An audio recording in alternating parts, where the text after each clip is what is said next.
Thierry Lepan est avec nous, secrétaire général de la CGT. Bonjour. Bonjour. Merci d'être avec nous. Merci Thierry Lepan. Jour de colère, manif pour tous. Voilà que des citoyens français occupent le terrain, occupent la rue. Et la CGT, aujourd'hui, annonce une série de manifestations.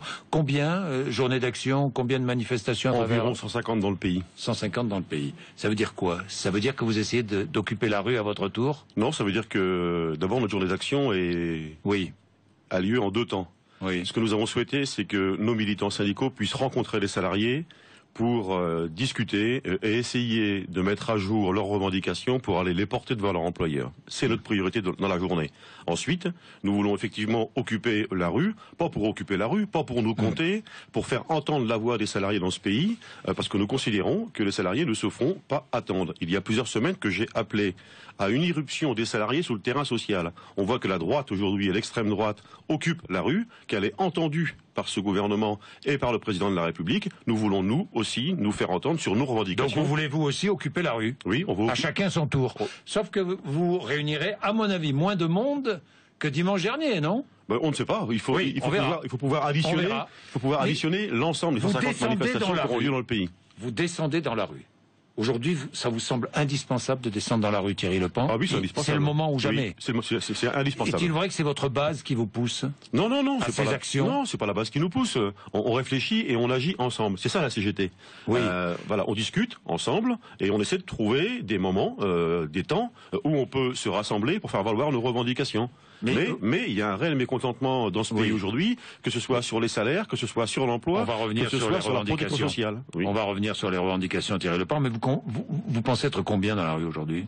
J'en sais rien, je vous le dirai ce soir. Mais oui, ça c'est une bonne réponse. Oui, c'est sûr. Moi aussi je vous le dirai. Je vous le dirai ce soir, mais encore une fois, je vous dis que ce qui est important, c'est ce qui va se passer dans les entreprises. Oui, non, mais d'accord. Voilà. C'est l'affrontement, si vous êtes 5000 dans la rue, vous ne pèserez pas. Non, mais on sera beaucoup plus que 5000. Pourquoi? Bon, mais je plaisante quand je dis ça. Thierry Lepan, vous serez plus nombreux que dimanche dernier. Mais c'est pas une course à l'échalote. Notre problème. C'est pas une course à l'échalote. Mais le gouvernement. Notre problème. Vous savez pourquoi je vous pose cette question, Thierry Lepan? Parce que le gouvernement est sensible au nombre de manifestants dans la rue. Le gouvernement. Vous avez vu? Le gouvernement recule, non? Le gouvernement, il est sensible à ce que peut dire la droite et l'extrême droite. C'est ce qui est dommage. Oui, c'est ce qui est dommage. Regardez ce qui s'est passé avec la lutte par le patronat en Bretagne contre l'écotaxe. Le gouvernement cède. Ce qui se passe sur la politique dite de la famille, le gouvernement cède. Il y a une caractéristique à chaque fois, c'est ou le patronat ou la droite. Le gouvernement est insensible aujourd'hui à la parole des salariés. Va falloir qu'il puisse enfin les écouter. Mais c'est l'enjeu de la manifestation d'aujourd'hui. Il ne cédera pas. Même si vous êtes 1 million dans la rue, il ne cédera pas. Eh ben, si on est 1 million, il faudra en mettre 2 millions, 3 millions dans la rue. Voilà. Et ça. C'est le début d'une grande série de manifestations. C'est pas le début. D'une grande colère. Il y a déjà un bout de temps qu'on mobilise. Mais c'est la poursuite de la mobilisation et nous souhaitons, nous, d'ailleurs à la CGT, qu'elle soit de plus en plus unitaire. Nous savons que si l'ensemble des syndicats de salariés réussissaient à se mettre d'accord sur l'emploi, sur la retraite, trouver des solutions innovantes pour aider à sortir notre pays de la crise, parce que c'est bien cela dont il est question, il y aura plus d'efficacité. Et nous cherchons effectivement à pouvoir avoir un rapport unitaire entre syndicats de salariés, entre salariés, pour qu'enfin le gouvernement écoute les revendications des salariés. Mais Thierry Lepan, ça veut dire que vous lancez un appel à toutes les centrales syndicales, à tous les syndicats, pour ensemble descendre dans la rue, organiser une grande journée ou plusieurs journées de protestation? Ça fait déjà plusieurs semaines, plusieurs mois que nous travaillons à rassembler le syndicalisme dans notre pays pour faire valoir les points sur lesquels nous sommes d'accord. Donc vous demandez aux autres syndicats? Oui, mais ça fait plusieurs mois que je le demande. Il y a plein de choses sur lesquelles... Vous demandez une grande manifestation syndicale de salariés, publics ou privés, et vous demandez à tous ces salariés de descendre dans la rue pour peser sur le gouvernement. Oui, pour pouvoir se faire entendre. Voilà. Je sais que quand on est au printemps, vous pourriez organiser ça. Je ne sais pas encore, mais je sais que quand nous sommes unis, nous sommes plus forts. Et dans cette période, nous avons besoin d'être plus forts. Et donc, il faut essayer de créer les conditions pour essayer de mettre de côté ceux qui nous divisent, pour nous focaliser sur ceux qui nous rassemblent. Les salariés, vous savez, les salariés que nous rencontrons, tous les autres syndicats rencontrent les mêmes salariés. Il n'y a pas deux sortes de salariés. De quoi est-ce qu'ils nous parlent? De salaire, d'emploi, d'avenir industriel et de pouvoir d'achat. C'est de ça dont on parle. Et la retraité, c'est les pensions. Bon. Et ben ça, il faut qu'on puisse mettre ça devant et qu'on puisse se rassembler avec les salariés pour essayer d'infléchir la politique libérale qu'a ce gouvernement. c'est une politique libérale. Pour vous, oui, c'est la politique du MEDEF, c'est la politique de Nicolas Sarkozy, en quelque sorte. Non. Vous ne me ferez jamais dire que François Hollande fait la politique que faisait Nicolas Sarkozy. Ce que vous dites politique libérale. Je dis qu'il y a une dérive libérale de ce gouvernement, si j'en juge au pacte qui a été passé entre le président de la République et le président du MEDEF. Voilà.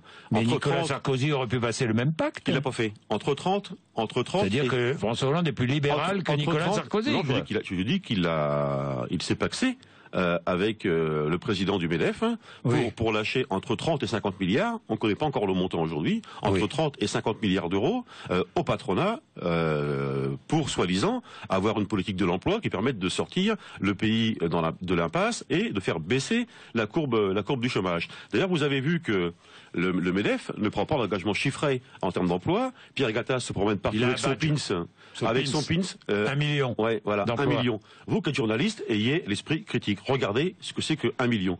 1 million d'emplois, c'est ce qui se crée sur une tranche de 5 années de manière naturelle dans notre pays. Voilà, c'est le solde net de création d'emplois. Ça veut dire que s'il met 1 million sur sa veste, c'est simplement ce qui s'est fait déjà les 5 dernières années. Donc ça veut dire que ça ne fera aucun emploi supplémentaire. Nous, ce que nous souhaitons, c'est qu'en face le 1 million d'emplois, ils puissent mettre 1 plus 1.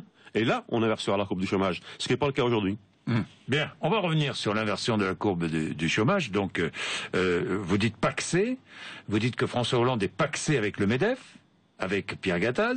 Mais oui, il a passé un accord. Bon, il a passé un accord. Ouais. Pour vous, c'est clair. Ben oui. Bon, il l'a dit d'ailleurs. Premier ministre, là. C'est Pierre Gattaz. Écoutez, il y a aujourd'hui un deal, mais tout le monde l'a vu. Ce que je dis, c'est d'une banalité accablante. Je m'en excuse auprès de vous, mais tout le monde l'a vu. Tout le monde a vu que François Hollande a annoncé de nouveaux cadeaux aux entreprises à hauteur de entre 30 et 50 milliards d'euros. Voilà. Oui. Donc le deal il est passé entre ces deux hommes et Jean-Marc Ayrault aujourd'hui doit se contenter de mettre en musique les paroles du président. Du président, c'est à ça dont nous sommes confrontés aujourd'hui. Et de son partenaire paxé. Eh ben oui, ils ont passé un accord et après il y en a un troisième qui vient essayer de mettre en œuvre les décisions prises par Pierre Gattaz et par François Hollande. Vous avez voté pour François Hollande, Thierry Lepant, non? Franchement, vous attendiez à ça? Mais moi j'ai voté pour un.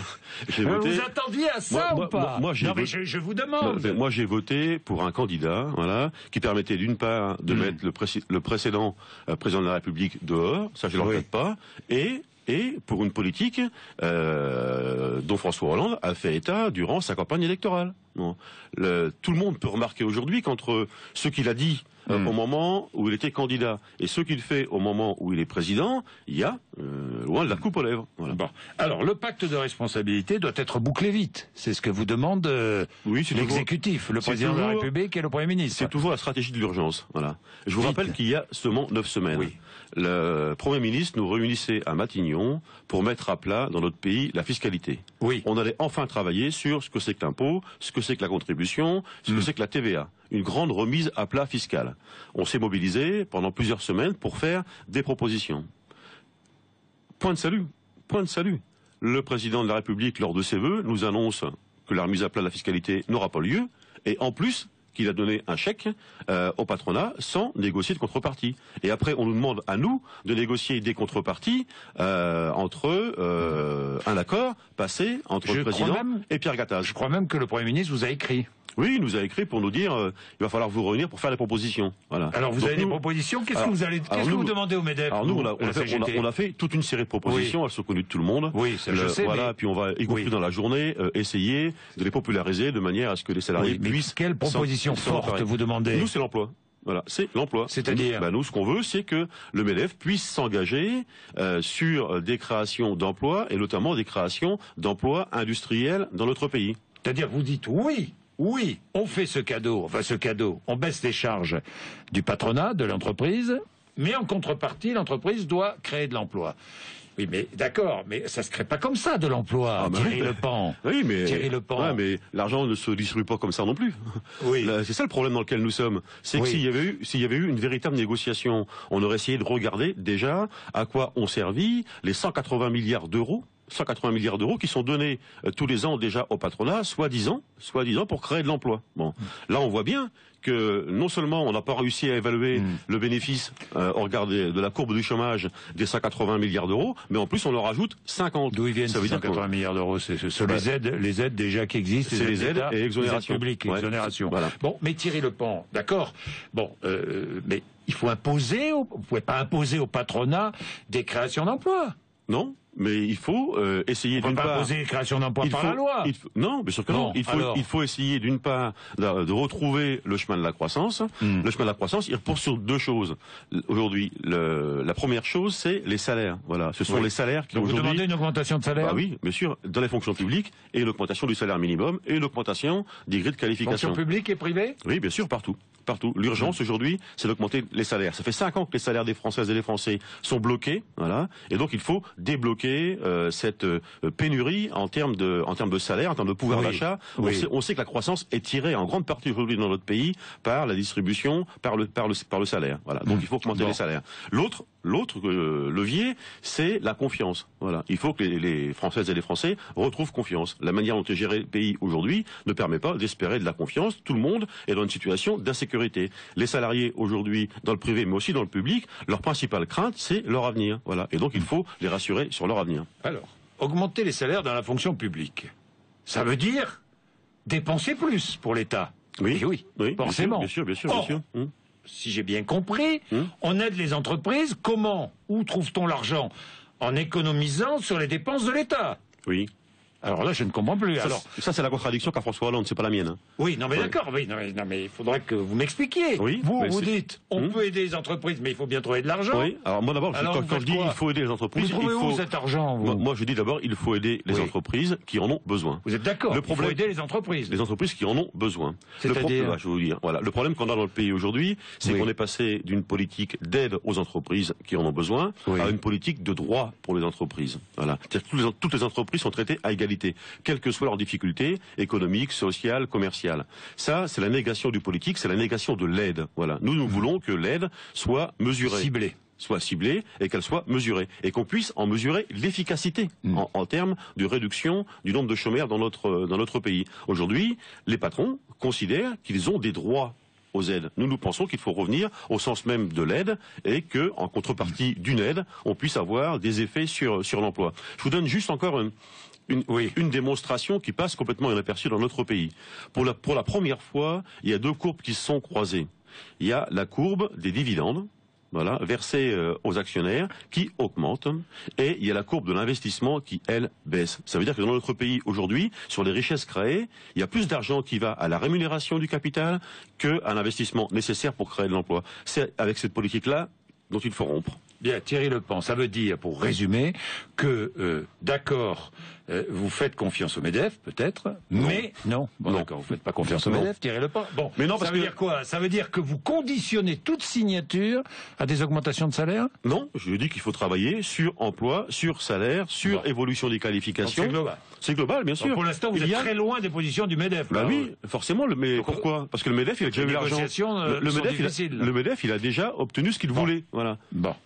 Parce que François Hollande aurait pu faire différemment. Il aurait pu dire au patronat, voilà, j'ai un chèque de 50 milliards. Oui. Faites-moi des propositions vérifiables pour qu'on puisse créer de l'emploi dans notre pays, et vous aurez le chèque.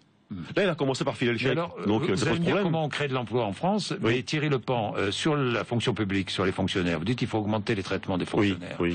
Ça fait 5 ans que le salaire est gelé. Oui. 5 ans. Donc vous dites là, il y a urgence. Oui, il y a urgence. Il y a urgence. Oui. Mais l'État n'a pas l'argent? L'État trouve bien 50 milliards pour donner au patronat. Oui, mais justement, l'État voulait faire des économies. Ce sont des questions. Vous voulez dire par là que l'État voulait faire des économies sur le dos des fonctionnaires? Bien sûr, c'est bien ce qui va se passer. Quand le président de la République nous annonce que on va pas augmenter l'impôt, on va pas augmenter la contribution, on va pas augmenter la TVA pour compenser les 50 milliards d'euros. Sur quoi il peut faire des économies? Quels sont ses leviers? Regardons les choses de près. Il ne peut le faire que par la réduction du nombre de fonctionnaires, par la diminution des services public rendu aux Françaises et aux Français. C'est ça son levier aujourd'hui.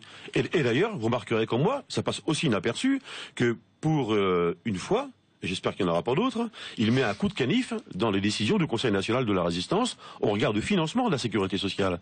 On sort la branche famille du financement par la solidarité des salariés dans leur entreprise pour le mettre sous le dos de la fiscalité. Et on sait très bien que s'il y a une recette fiscale, il y aura une dépense fiscale et qu'à terme, c'est la fiscalisation des allocations familiales qu'on nous prépare. Alors, ça a été démenti par le ministère de l'Éducation nationale, mais on parle de gel des promotions et des avancements automatiques dans la fonction publique. Vous avez entendu parler de ça? Oui, ça fait plusieurs années que... Vous croyez que le gouvernement y réfléchit? Ça fait plusieurs années que c'est dans le tuyau, voilà. Vous croyez que... Je pense qu'il y en a quelques-uns qui, au ministère de l'Éducation nationale ou à Bercy, ont mis des machines en route et ils sont en train d'essayer de savoir combien ça pourrait leur rapporter, quoi. Voilà. Ça veut dire que la progression de carrière due à un fonctionnaire, quand il rentre dans l'Éducation nationale, par exemple, mais aussi dans les autres ministère public, ne serait plus garanti. Oui, mais là, si c'est le cas... C'est dramatique. Oui. C'est dramatique. Bah, voilà, ça remet en cause, ça remet en cause la nature même de la fonction publique et du contrat de travail. Oui. Thierry Lepant, comment créez-vous des emplois? Il faut investir. Quelles sont vos solutions? Il faut investir. À la CGT. Il faut investir. Il faut retrouver goût. Mais investir, qui doit investir? Il faut retrouver goût à l'investissement et notamment à l'investissement industriel. Voilà. Mais qui peut investir? Les actionnaires, ceux qui touchent des dividendes. Plutôt que de mettre les dividendes dans les circuits financiers, il faut les investir dans l'industrie dans notre pays. Mais dans les PME? Oui, dans les TPE. Dans les PME, dans les TPE. Quand on est accablé de charges, comment on investit? D'abord, les TPE et les PME ne sont pas accablés de charges. Quand vous regardez la feuille de paye des salariés, on voit bien que le salaire dans les TPE, PME est pas mirobolant, c'est le moins qu'on puisse dire. Et on voit bien que les contributions sociales, les entreprises qui payent leurs salariés en dessous de 1,6 du SMIC sont exonérées de cotisations. Donc on parle beaucoup de choses que les employeurs ne payent pas. Bon, parce qu'ils sont déjà exonérés. Ce qu'il faut, c'est retrouver le goût de l'investissement, retrouver le goût de l'emploi industriel et engager la France dans une dynamique d'emploi et notamment d'emploi industriel, ce qui n'est pas le cas aujourd'hui.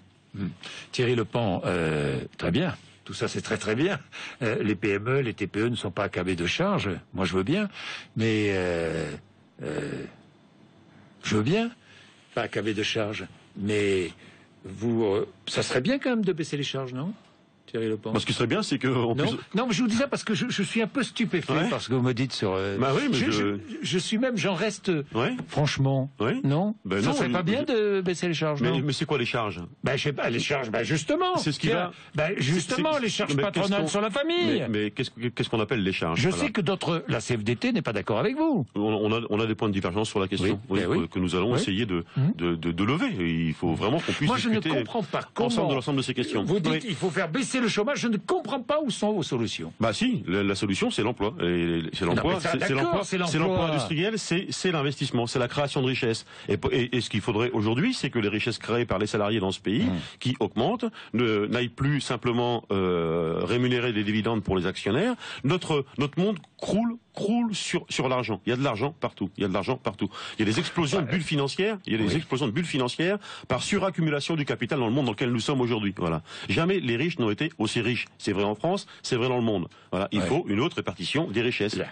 Oui, ça c'est un discours, mais il faut relancer la consommation, il faut relancer l'emploi. Politiquement, j'ai vu que votre discours trouble tout le monde. Enfin, pas que le vôtre. D'ailleurs, quand j'écoute le Front National, j'ai l'impression, pardonnez-moi, Thierry Lepant, mais d'entendre presque le même discours. Non, il y a absolument... Mais j'ai vu d'ailleurs même un syndicat CGT sur une liste Stéphane à Elbeuf. Vous avez vu ça? J'ai vu ça aussi. Vous auriez dû lire aussi la réaction de notre union départementale. Il va être exclu. Bien sûr, oui. Il n'y a pas de place dans nos rangs. Il n'y a pas de place pour les valeurs du Front National. Voilà. C'est une décision que nous avons prise. Sur le terrain économique, vous vous retrouvez quelque part? Non, pas du tout. Le programme du Front National. Il y a confusion un peu. Non, il n'y a pas de confusion du tout. Le programme du Front National n'a rien à voir. Il n'y a rien à voir avec ce qu'on propose. Le Front National, c'est moins de syndicalisme, c'est moins de salaire, c'est aussi la baisse des charges telle qu'elle se produit aujourd'hui. C'est l'opposition des salariés entre eux, alors que nous voulons un syndicalisme solidaire avec des salariés qui peuvent s'unir, se rassembler et agir ensemble. Leurs valeurs n'en ont rien à voir, mais absolument rien à voir avec les autres. Et d'ailleurs, vous remarquerez que, sondage sorti des urnes, les sympathisants de la CGT, ce sont ceux qui votent le moins dans le pays pour le Front National. Le moins, voilà. Il y en a toujours trop. Mais le moins, voilà. Et tous ceux qui dans notre organisation, et tous ceux qui dans notre organisation peuvent être sensibles à un moment donné aux idées du Front National n'ont rien à faire dans notre organisation. Ils voteront pour qui? Bah, je ne sais pas pour qui ils voteront. Il y a une large palette dans notre pays. À chacun Si de j'ai bien faire. compris, ils ne voteront pas pour François Hollande. Bah, je ne sais pas. Peut-être qu'il y en a qui voteront pour François Hollande. Bon, pas vous. C'est la liberté de choix. Pas vous. Je ne sais pas. 8h56. Merci.